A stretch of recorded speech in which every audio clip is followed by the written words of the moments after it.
This lesson is 3.4 in pre-algebra, linear equations and one variable. And this particular section is really not going to have anything new added to it. We're just going to take what we've done in the past and kind of put a whole bunch of stuff together and learn how to solve what are called linear equations. So let me put a linear equation on here and just kind of explain what that phrase means.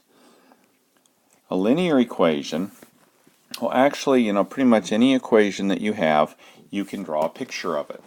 So it's kind of like, you have a name and there's a picture of you that goes with the name. It's the same way with an equation. An equation is the name of a picture, and the pictures are rather boring, especially a linear equation, because all you get when you draw a picture of a linear equation, such as 3x plus 2 equals 17, is a straight line.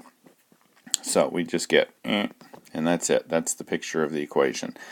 So it's just whether that line goes that way, this way, this way. We're not really sure exactly how that line goes from left to right, but that's pretty much all a linear equation is. It's an equation that when you draw a picture of it, you get a straight line. So some things that are specific about a linear equation. It has one variable. It doesn't have a y or a z or an a or a b or several other letters. It just has one variable. Now it can occur several times, like it could be a 17x over here as well, but we only have one letter in the equation, and it's the same one. Alright, the other thing that is important to get about a linear equation is the number that is up here there's nothing here. I mean, there's an assumed 1 always whenever you have a variable, but as far as any other exponent, there is not one there. Alright, so that's pretty much it when it comes to a linear equation. So there's some rules or some steps in order to follow one of these. So let's go ahead and rewrite this one.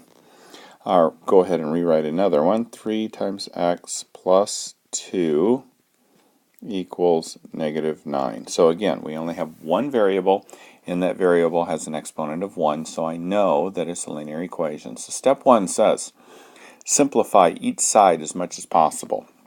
And that's what we've already been doing. We've got this here.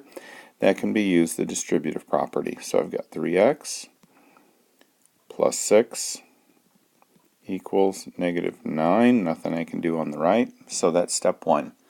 Step 2 says use the addition property of equality to get all the variable terms on one side.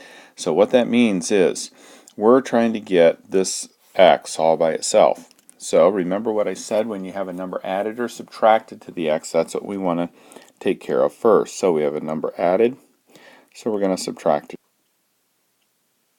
Alright, so that's negative 6. We got that and we got that. So that goes away, and we're left with 3x equals negative 9 minus 6 or plus negative 6. And since the signs are the same, we add them and put the sign on that. And that's 3x. And then step 3 says we use the multiplication property. So we have 3 times x, so we divide both sides by 3.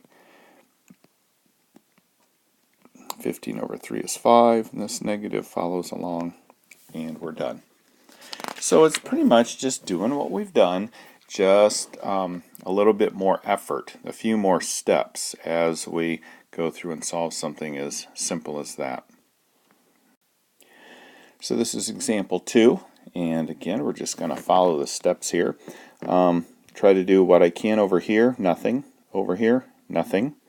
So now I'm going to try to move things around. I've got to get all of the variables on the same side of the equal sign. So I usually try to move the smaller ones over first and just kind of go from there. So I'm going to take this 2a and I'm going to move it over there with the 4a. So in order to do that, if I subtract 2a from here and I subtract 2a from here, so again I did the same thing. I'm trying to get this one to disappear, and in order to do that I have to do the same thing to both sides. So this goes away.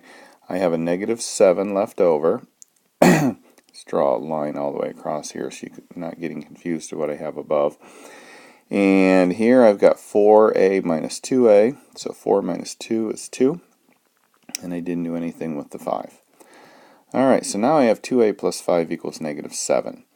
So I'm still working at getting this a by itself, so I've got that 5 to worry about, so let's just get rid of it by subtracting 5 from both sides. Okay, so 2a plus 5 minus 5, those go away.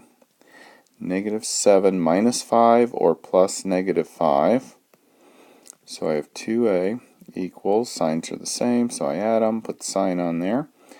I've got a 2 in front of the a, so to get rid of that I divide both sides. That goes away. That leaves me with a equals negative 12 over 2. 12 over 2 is 6, and I'm done. So this is example 4. So again, lots of stuff in there, but we'll just take them one piece at a time. And we're going to do our multiplication here. Again, PEMDAS. We do what's in the parentheses, we can't. We do the exponents, we can't. The next one is m. We do the multiplication. So we're going to distribute that 5 times 2x and get 10x. 5 times negative 4 and get negative 20. Plus 3 equals 4x minus 5. Okay, so we want to get that and this on the same side. So our x's are all on the same side. So in order to do that, I'm going to take this 4x here and get rid of it.